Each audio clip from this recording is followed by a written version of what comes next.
Joseph Crew here, and welcome to the Joseph Crew Show. It's on September 6th, 2019. It's on a Friday. I'm here to talk about the stuff that we're doing this all the time. I just said, well, enough is enough. Hurricane Dorian will be gone, and it's going to be offshore, and it's going to be out here. Although we do have some, some rain, we do have some winds here, not much in Butner, but for sure, yes, for sure. It didn't look bad for them.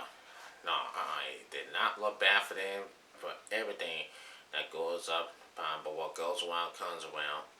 And we're going to talk about this. I'm talking about here, I just got off walk, and I just got off walk at 12 o'clock. I'm doing the studies for now, but it did not matter to me. It don't matter to me at all. No. So I was about to do it on the weekends next week, but I'm going to do this on Tuesdays and Thursdays to talk about stuff that we're having a lesson day, and for sure. But here is first the hurricane. We talk about the Hurricane Dorian, we talk about Bahamas, and we talk about the South Carolina with 200,000 people without power. So here it goes, and we talk about Hurricane Dorian. It just, we do got rain, and thank goodness the sun comes out with a little bit, with a little bit of clouds, and it's getting quiet down here. It's getting quiet down here, and thank God the power didn't get out. We we we do have power, and but man, the Dick Angie did a great job of keeping them to restore power 24 hours a day. But anyway, every time it's just the same, and they're gonna do this all through the night, probably like they did yesterday. So now, now talking about this whole stuff that's going up behind. So we're gonna go for that. We're gonna talk about the Hurricane Dorian and sports we're doing, and the sports we're doing, the review about the Bells and the Packers. Although the Packers did win the game after 10-3. So now we're talking about the Bahamas and our lives and victims, and boy, it got really, really bad. Hurricane Dorian makes Bahamas the least, killing across its victims. Treats sentiment reality. The alcoholic group founded by Ali and our covenant truth. Form of grit and early environment and clouding activities. The tweet echoes the headline and links to the auction price in the New York Times. Now the hurricane to hit Kent. Oh, give me a break. But for sure I don't know what is going on. I don't know what has happened. But this hurricane Dorian will be gone for good in about 6 hours. 4 hours. Yeah. So here we are first.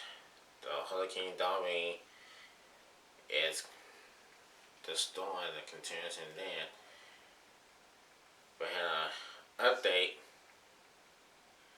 As they said, they don't even know what is going on. Okay, Bahamas man slipped in a tree after Dorian floored his home. Well, anyway, for sure, yes. And they say Dorian will be offshore, and it was gonna be sad, continuing, and it's getting out of here Monday at 7 a.m. The Hurricane Dorian will be out Monday, but the worst has left the colony in the Bahamas. And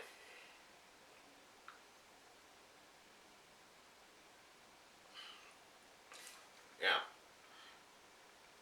Bahamas resident Joey Saunders told CNN he and his sons now.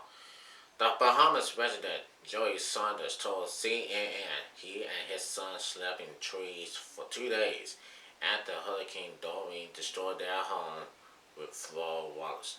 Now check this out. Saunders said it was early in the morning when the water reached the door floor of his home in Grand Bahama. One of the wells hit hardest by Dorian. That home has 32-foot calories, and the wall reached the very top, he said. The current carried away his 25-year-old son. He told CNN's Patrick Oakman they were separate for 2 days, sleeping in trees before they were connected. It's a miracle that we survived. It's a miracle, Saunders told CNN. Jason Wells has lived in Arkansas Island in North Carolina since 1976, with his family herding going back generations. He said the flooding for Hurricane Dorian is the worst he's ever experienced. Now, he told CNN there were people that had him lean to the waist deep water in their houses. The winds aren't too bad, but the flood is by far the worst I had ever seen or heard about, he told CNN. All Buzz and his family can do right now is hope that the water has receded enough and that the storm is far enough so the air doesn't flood again, he said. Several people were rescued from their upper floors or answers by boat or from good seminars, Well said. And Judge Chestnut's parents' home on Arkansas Island in North Carolina sits on 5-foot stilts as Hurricane Dorian battles the island. The water has raised about 18 inches for the house, he said. Chestnut told CNN that his parents are trying to consider set up batteries since they lost power early in the day. He's not sure where they stand right now. And CNN's Patrick Oakman just reached Town on the island on Grand Bahama yesterday.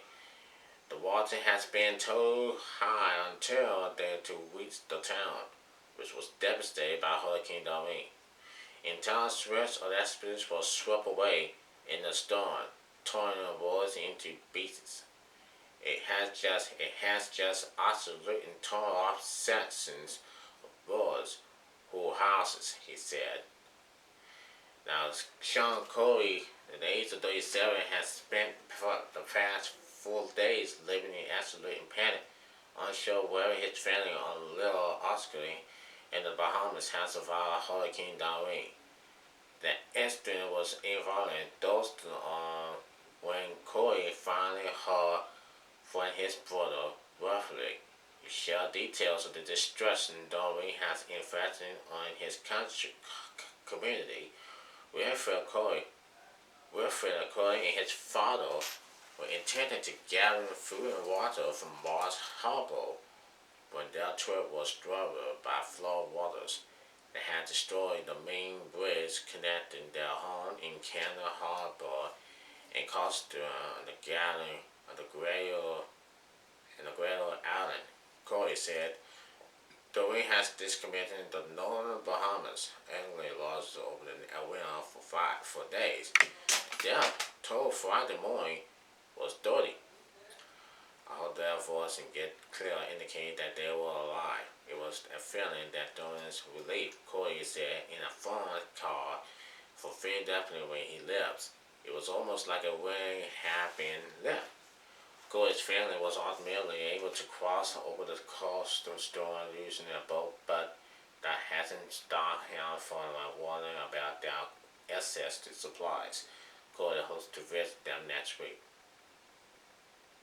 There's more. Rock star Lane Kenson, who has roots in the Bahamas, told CNN he supports a possible put forth by members of Congress again asking the Trump administration to waive visa visa requirements so that more Bahamans could come to the U.S. Carson said, "These people need a place to go. As you see in the footage, it's being flooded and these houses are destroyed. There's no infrastructure. It's very hard to get things in right now. So how are these people going to survive?" And that's all the message. That's the news that we've seen of the hurricane that hit Bahamas. Although it was close to Florida and a lot of damage going on, and then they got South Carolina, North Carolina, Georgia. Although we didn't get much, I mean it's bad out there. I mean it's bad out there in the coast, in the Carolina coast, and it's really not a good thing. Not a good thing to go outside and stay off, but and beyond the walls, you have to stay off the walls, and you have to and let the storm pass. So it's a good thing that in North Carolina that nobody was hurt, nobody was, but everybody did survive, and we're all the survival of this hurricane Doreen. So on Friday, tonight at 8 o'clock, the storm will go away. Anyway, okay, we're going to the NFL and the sports. The 100th season of the NFL, and yes, the Green Bay Packers have beaten the Bills 10-3. That first game last night was incredible, and the low-scoring game was awful. But you can blame those numbers. The NFL season is perfect, but not really. It was a low-scoring game. The Packers had one touchdown and one field goal. The Bills got one field goal that scored 3 points. Packers got 10. Can you believe it? Just like last season of the Super Bowl, the Patriots and the Rams. Hey, who cares in person? First time this season as this has been. And you know what has happened, we know what's going on, and for sure. But yeah, Green Bay Packers, they're going to be tough. You know, Mike McCarthy out of the Green Bay Packers. So anyway, who cares? So, let me give you a hint. And that's just what it's all about. And we're going to have it on ESPN as of right now. Oakland Raiders receiver Antonio Brown, after the confrontation with General Manager Mike Murdoch on Wednesday, in which this parent's language was used by Brown, has issued an emotional apology at a team meeting on Friday morning, a source told ESPN. The source said Brown issued the apology with team captains standing with him. On Wednesday, Brown internally in a discussion with Murdoch midway through practice, resulting in a confrontation that has speaking the team's impressure with the player, according to the team sources. And Raiders sources confirmed Brown was unhappy with the fine level by the team and seeing Murdoch watching practice, walking over and internally in exchange with the GM.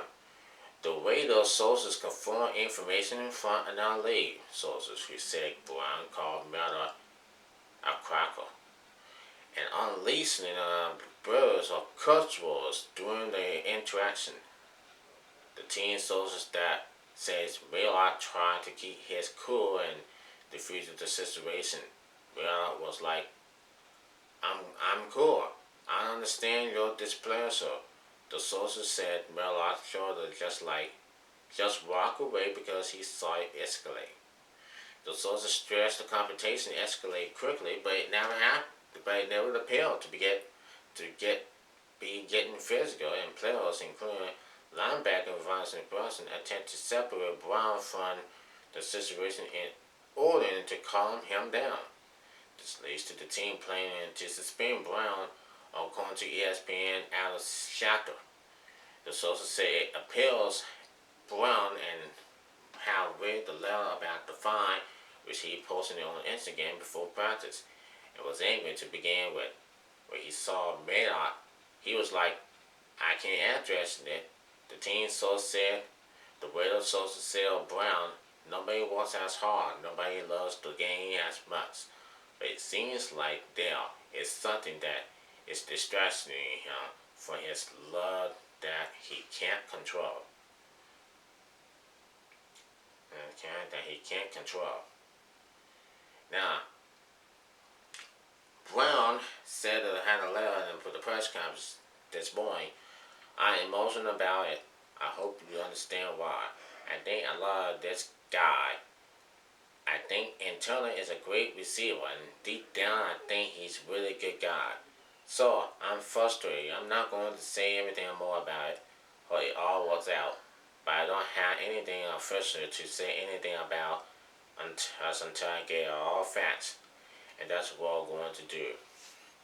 That's what I'm going to do. Now we're going to skip that. And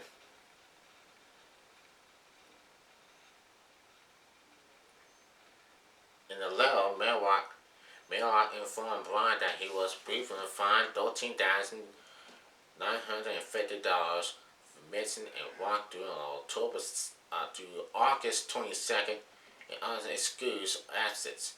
The letter also mentioned the team previously had fined Brown $40,000 for missing camp on August 18th, the day the GM issued his ultimatum to Brown, saying it's time for him to be all in or all out. Okay? And this, I want to talk about this NFL. So how did it happen? Okay, this morning, Antonio Brown apologized for the Raiders team, the coach, and the GM. Right? Okay, good for him. And everything's cool. They cool, we cool, so we're all cool. Okay? And that's what we gotta do. That's what we gotta do to leave. So anyway. So meanwhile, I don't even expect, but I'm very, very continuous and positive. Some people get angry sometimes. Okay, we're gonna move on and we're gonna talk about the bounty hunter. And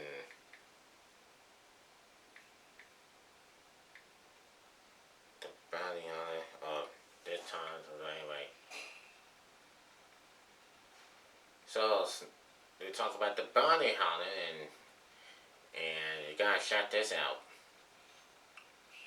So check this out, guys. Alright. And here's the Returns Entertainment says the bounty hunter admits he's so lonely at the late wife's death where he might date again. Okay, well this is how it was going to happen for sure. And this is the dog named his wife. No, the bounty hunter's wife named Beth, right? The one who died of cancer, and very shocked to see it. But it is very emotional time for the few months, and so now we'll see what happens. So now the bounty hunter is getting. Here's the entertainment to the ET. The bounty hunter is getting caught out about his loneliness after the death of his wife, Beth Shopman. ET's Kevin Fraser exclusively sat down with Donna Lee Dodd camping on Tuesday as he opening up about life 2 months after Beth's death. For Don, the hardest part of being is being alone. It's really hard alone because as soon as you get alone, bam, it hits you. So I try not to be alone, he revealed, adding that his body hitting T and Chandler have been looking out for him. Sometimes they know I gotta be alone, but it hurts worse of you feel it more than you alone. Beth died on June 26th.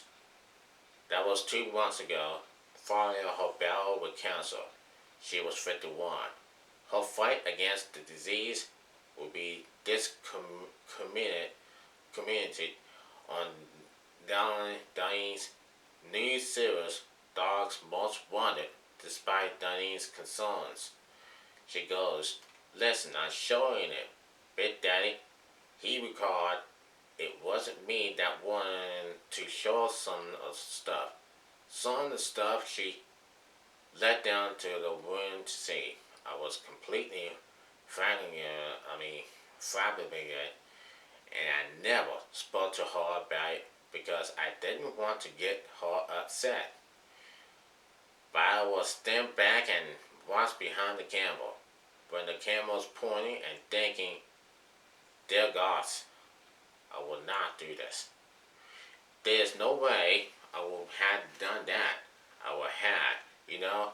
Rest in peace. See you later," Danae said. Despite his feelings in the moment, the TV star states his plans. He plans to watch Beth's battle play out on screen. The cancer thing, I see why victims of tragedies become popular. He shall. He's got his box of candidates ready for Wednesday's premiere. It's an emotional roller coaster ride, Diane said, getting emotional as he remembers trying to be alive for his late wife. I did all these hard things for her because I got loving, physical, kissing, fun her, and Big Daddy. I'm so proud of you. He expressed. That's why I was such a you know what because I had to impress her. So I'm still doing that. I'm not going jumping far in the old train, but I'm still putting myself out there. Donnie doesn't get planning to get married again, but he hasn't ruled out dating. He said women he's been photographed with lately aren't his girlfriends, but he's not against playing tricks on the puzzle. I walked by the angel. I walked by all these girls. I said, "Hey, mama, I'll make you famous," he said. "They're not really my girlfriends. I'm not saying I'm not going to have one, 'cause I will, but I'm not going to get married." During the he said that he and Beth discussing him moving on romantically, and she told him to never take her name off his chest or tie the knot with someone else. There will never be another Miss Dog, he said, added that he's not sure how long it will be before he pursues a serious relationship. Each related as I look to God for answers, as I look to answers, as I look to for answers, has a different answer. I am so lonely, Diane shell. The Dog's Most Wanted premieres Wednesday on WGN America. That will be premiere on WGN America. That will be awesome. And the stories that we talk about. It's a new reality, and the Dog's Most Wanted will premiere. Yes, you make sure you watch it on WGN America Wednesday. Also, last but not least, make sure you go to soccer. Make sure to do the deal on this. You check on the Jessica show. Make sure I'll be here Tuesdays and those days. And I won't be here not Mondays, Wednesdays, and Fridays, but I will be here Tuesdays and Thursdays. And I will be there at the Sock Grabber. I will be there at the football game when Sock Grabber plays Orange at home at 7 o'clock. The doors open at 6. The home field opens at 6, and the game starts at 7 o'clock. And it will show it on the YouTube channel on the JC Sports, on the Joseph Crudup Sports, that will be shown at 8 o'clock Monday night. It will be shown at 8 o'clock Monday night after the live premiere prime time on Friday night. That was tonight. The game starts tonight at 7. Soccer will play against Orange. And it will be shown on YouTube on Monday night at 8 o'clock. That will be shown. But don't wait. It will be shown. That's all I have to say. This is Joseph Crudup for the Joseph Crudup Show. And peace out, everybody. Had a great weekend.